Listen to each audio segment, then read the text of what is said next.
When Allison Brandt moves back into her late mother's decaying farmhouse in rural Ohio, she expects a quiet life, time to heal, regroup, and finish her thesis on trauma-induced memory fragmentation.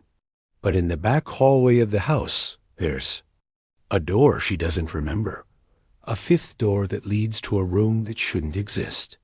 And every time she opens it, something changes in the house and in herself. Now she's starting to forget things, small things, big things, like her own birthday, or how she got that scar on her rib cage. And sometimes, when she wakes in the night, she swears she can hear herself crying behind that door. The house smelled like wet ash and lavender oil.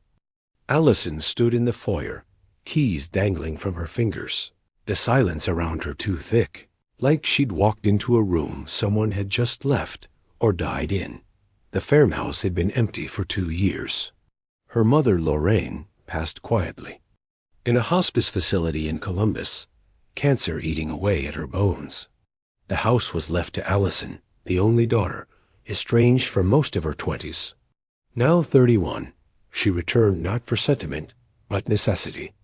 Her lease was up, her funding had dried up, and her dissertation sat half-finished on dissociation and trauma-induced amnesia. Fitting, she muttered, dragging her suitcase across the warped floorboards. Let's live inside a metaphor. She explored the house with a clinical detachment. The kitchen still smelled faintly of cinnamon and cigarette smoke. Her childhood bedroom upstairs remained untouched, a time capsule of crumpled band posters. A broken lava lamp, a cracked window pane. Dust covered everything like a funeral veil. And she reached the back hallway. 4 doors. That's what she remembered. Laundry, bathroom, basement, pantry. But today, there were 5. The 5th door stood at the far end of the hallway. Pale blue, no knob, no hinges visible. She blinked, confused. That door hadn't been there before. She was sure of it. She'd spent 18 years in this house. She knew every creak and shadow. Allison stepped closer. The air near it was colder. She reached out instinctively, and the door opened inward without resistance. Inside was a small, windowless room. Bare wooden floor, white walls. Nothing but a single child-sized chair in the center. No lights, no wires, no vents. It didn't make sense. Allison's breath caught. A pressure built behind her eyes. She stepped in. Nothing happened. But when she turned back to leave, she noticed something strange in the hallway mirror. Her reflection. Her shirt was different. She was wearing a blue flannel now, not the black sweater she'd walked in with. And the scar on her left wrist, thin one from when she was 12, was gone. She looked down. Her wrist was smooth. Okay, she whispered. Okay, no. That's not. A sound cut her off. Somewhere deep in the house, a thud. Then another dot, like footsteps. Coming from upstairs. She turned, heart jackhammering, the door still open. Behind her, the room silent. Allison. A voice whispered. It was her voice, but it wasn't coming from her mouth.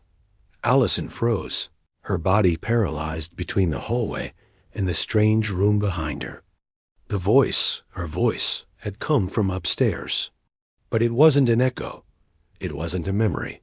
It was present, alive, and wrong. She backed away from the 5th door, her eyes flicking between the hallway mirror and the stairs. Her reflection.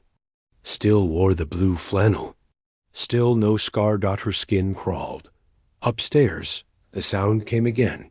Not just footsteps this time, but a soft dragging.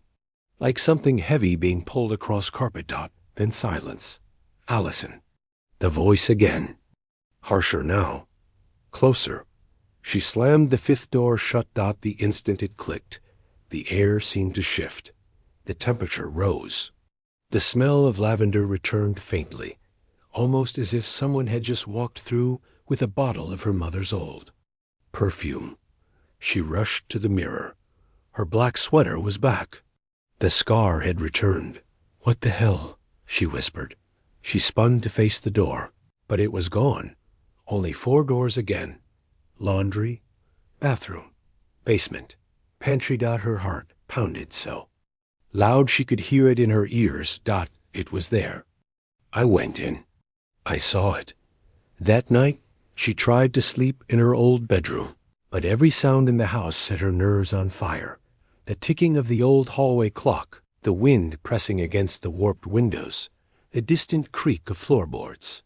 That should not be creaking. She woke at 3:11 a.m. with a start. She'd been dreaming of a room. Not the 5th door room, but another. Sterile white walls, metal bed, fluorescent lights. Her wrists had been strapped down. And someone, a woman, had been standing over her, speaking in soft, cruel tones. She touched her wrist again. The scar, it was still there. Faint. Real. It's just stress, she told herself. Grief, memory distortion, sleep deprivation. I wrote a whole chapter on this, but the next morning, things got worse. She opened the pantry to get oatmeal and found the shelves completely rearranged. Canned peaches stacked beside rat poison. The jar of peanut butter was gone, replaced by a bottle of white pills labeled lorazepam, with her name on it. Her hand shook as she picked it up. Issued by a clinic she didn't recognize. Prescribed 3 years ago. For dissociative episodes. She'd never seen it before. Her phone was dead. No charger. No laptop. She could have sworn she'd unpacked it last night, but it wasn't in her room.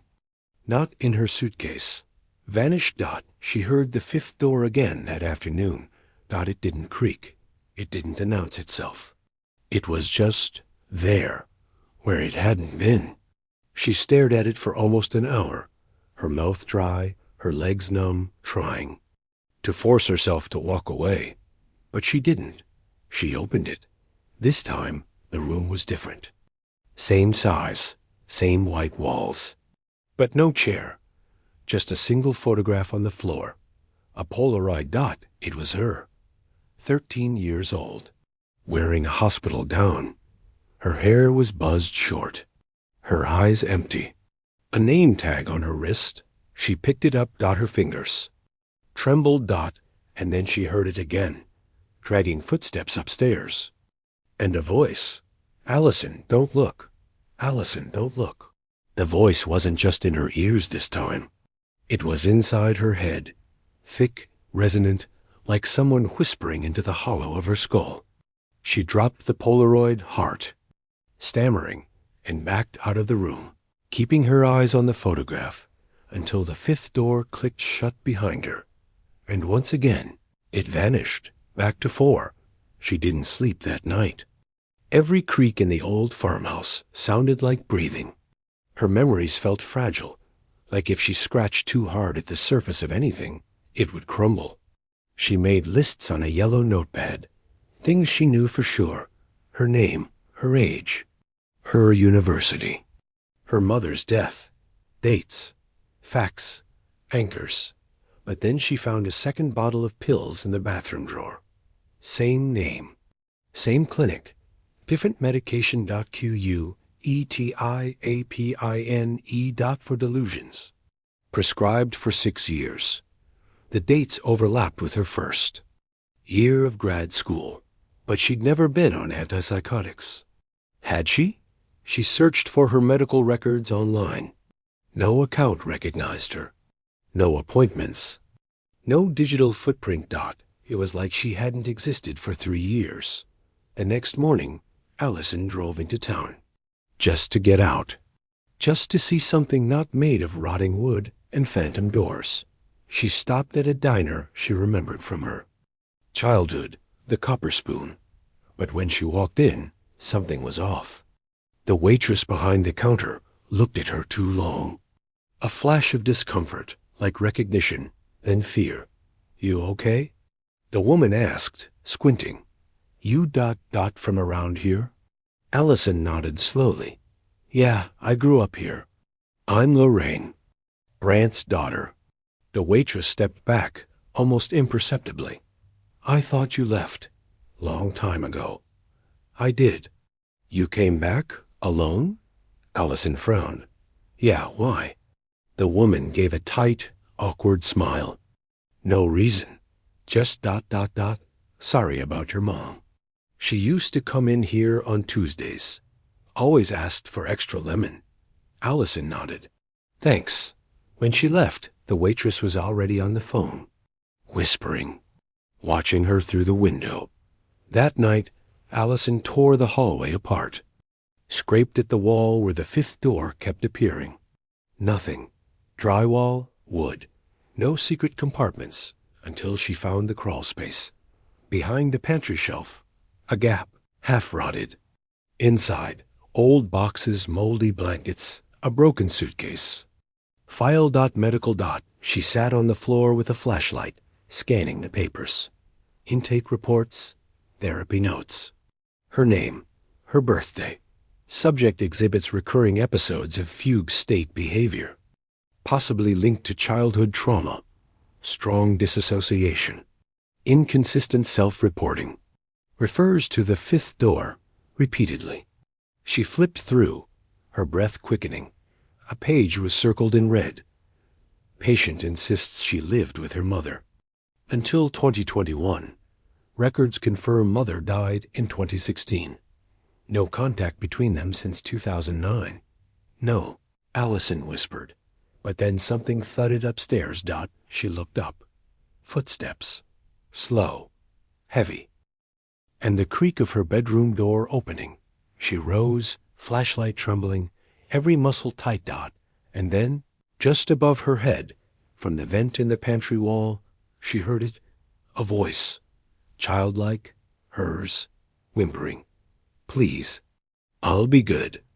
Don't lock the door again." Allison stood frozen in the pantry, the childlike voice echoing through the vent, her flashlight flickering in her trembling hands. She knelt, pressing her ear closer to the thin, rusted grate. The voice had stopped, replaced by breathing, shallow, erratic, then a scrape, like metal against concrete, then silence. She crawled back, heart thudding against her ribs. That wasn't a memory. She bolted upstairs. Her bedroom door was open. The room was colder now, the curtains swaying slightly, though the window was shut. On her bed sat a toy, a small, gray stuffed rabbit. One ear torn, one button eye missing. She hadn't seen it in years. She picked it up, slowly, like it might bite. Her fingers brushed the fabric, and a memory punched through. A flash of light, a scream, a locked door, something pressing her face into a pillow, while she cried into the rabbit's matted fur. She dropped it, ran to the bathroom. Threw up. In the mirror above the sink, her reflection stared back, but for a split second, it didn't move when she did. It just watched her. She didn't scream. She didn't cry.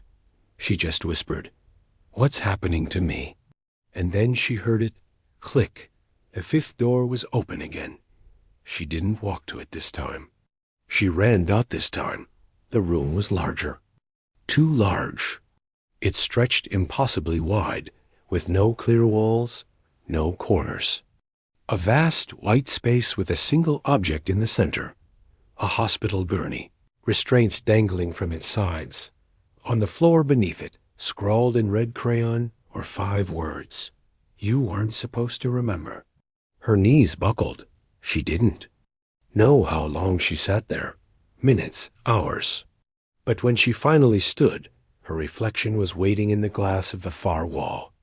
Dressed differently, younger, pale, bruised, and it smiled. She staggered back, and the room began to dissolve, walls cracking like glass, the floor darkening into cold tile. She was no longer in her mother's house. She was in a facility. A long hallway stretched in either direction. Fluorescent lights flickered overhead. Doors lined the walls, locked, numbered.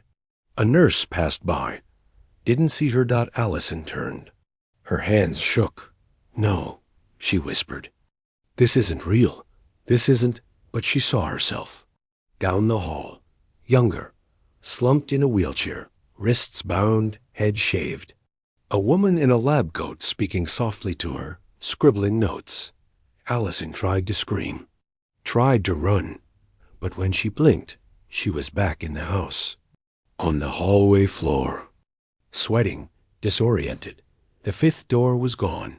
Her phone lay beside her, charged. 12. New VOICEMALS. The most recent was from a blocked number. She played it on speaker. A male voice. Calm. Clinical.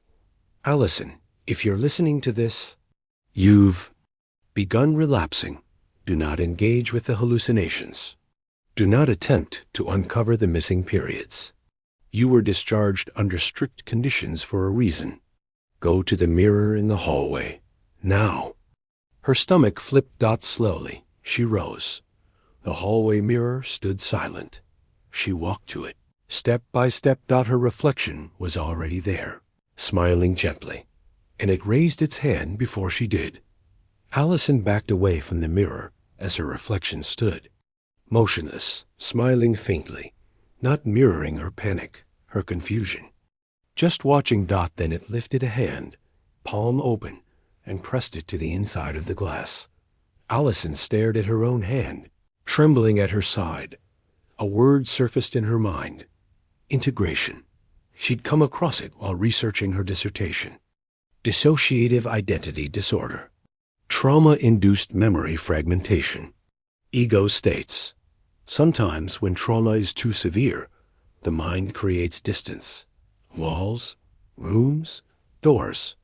And sometimes those parts of the self become so real, they feel like other people.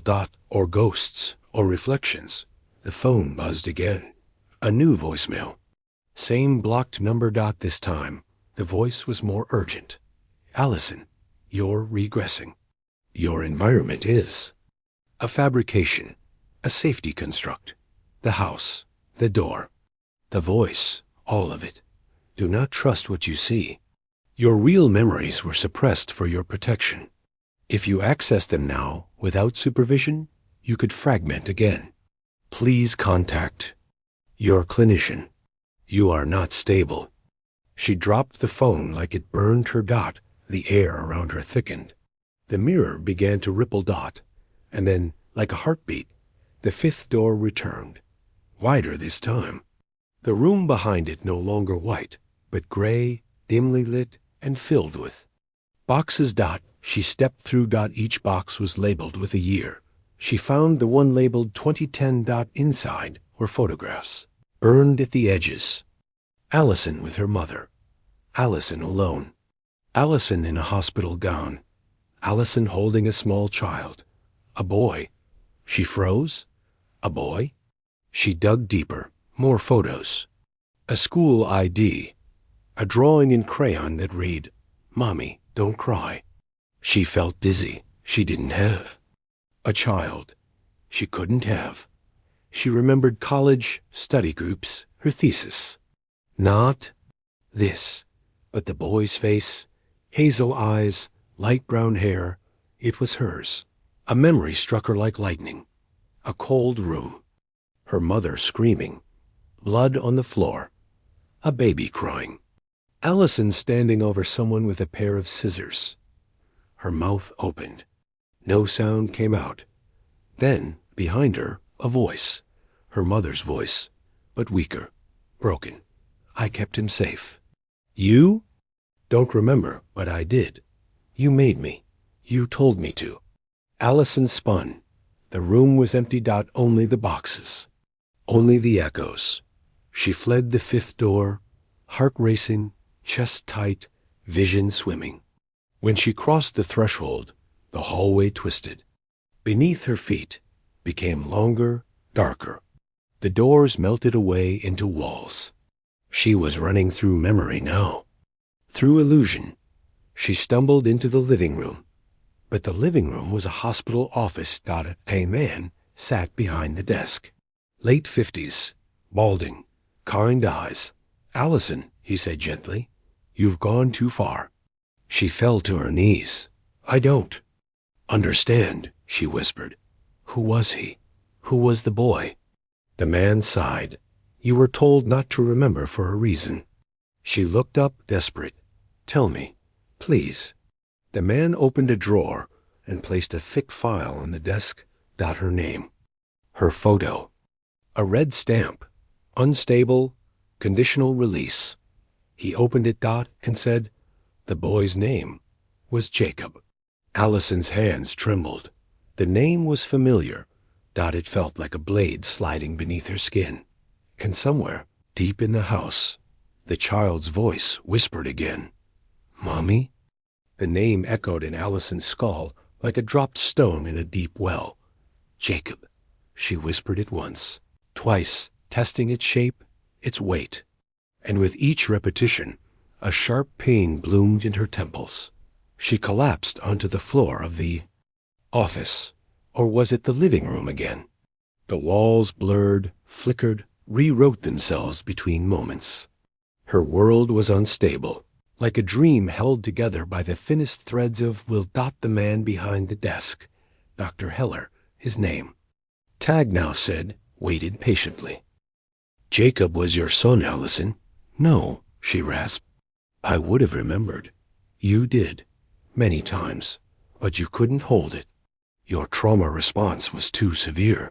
He opened the file to a page marked with photographs. Allison with a child, her arms around him, smiling, but she could feel the disconnect in her bones, like looking at someone else's life. Where is he? She asked. Dr. Heller's face softened. He's safe. The way he said it chilled her. She snatched the file, flipping through pages in desperation. Reports, assessments, a timeline that made no sense. Voluntary commitment.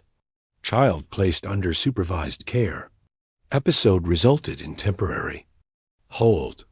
Then, subject persistently rewrites events. Claims child never existed. Believes mother alive. Projects trauma into architectural constructs, i.e., the fifth door. Her stomach lurched.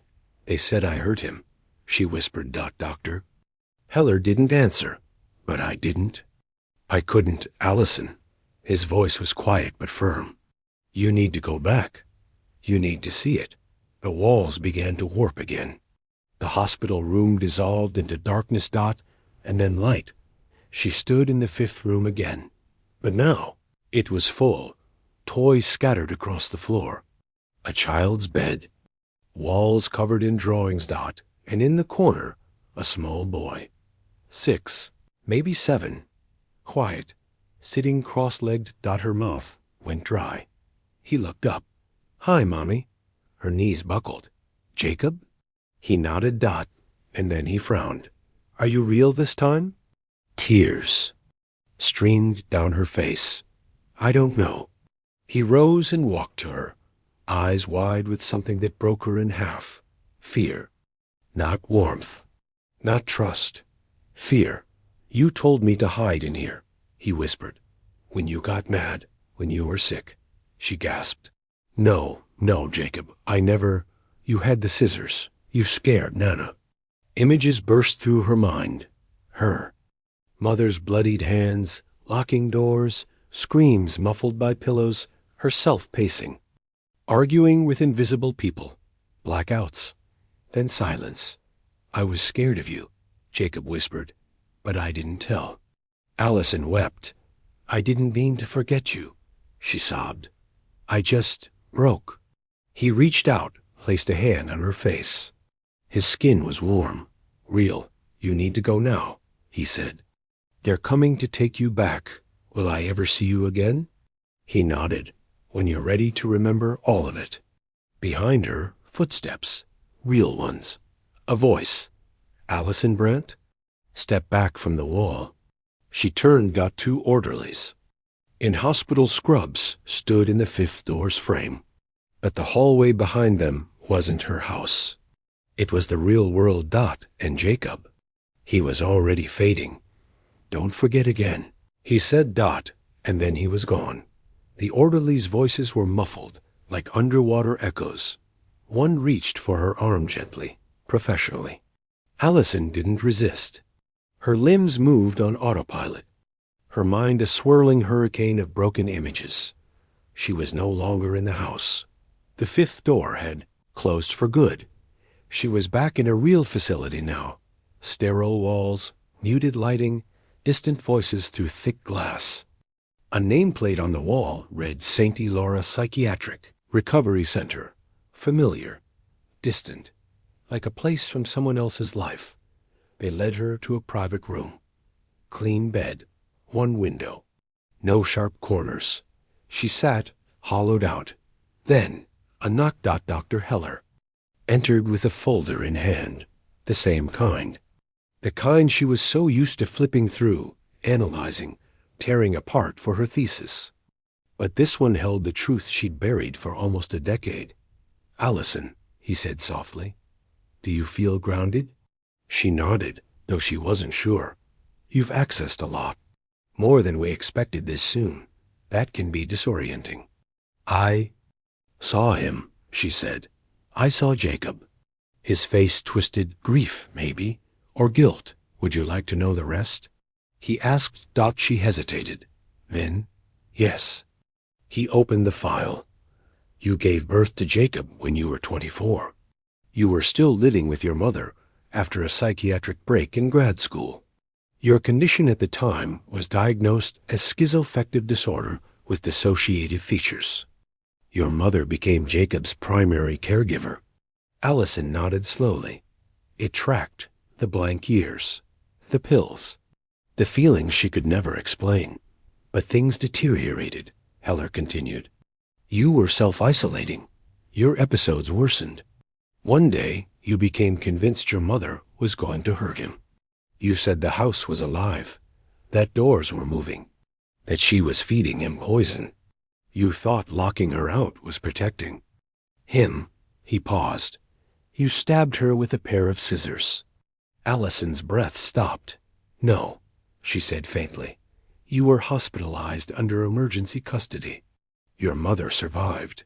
Barely. She testified in favor of treatment, not prison. Jacob was removed from the home. You were placed in long-term care." Tears streamed down her face. "I forgot him. You buried him." Heller's voice softened. "You created a version of your life where none of it happened, where your mother was alive, where the house was your childhood home. You built the fifth door to hold all of it, the memories you couldn't live with." Allison looked down at her hands. They weren't covered in blood, but they had been. "Where is he now?" "Safe, with a family. You're not allowed contact until your recovery is further along, but he asks about you." She broke, collapsed inward, not screaming, not raging, just silence, and sobbing. Later, in the evening, alone in her room, she stared at the wall. No mirrors, no false doors, but she knew what was behind them now. The truth had never left, and as she drifted into sleep, a voice echoed, not from the house, not from the mirror, but from somewhere deeper. "You weren't evil, Mommy. You were just broken." And finally, for the first time, she whispered back, "I'm trying to be better." And the fifth door stayed closed.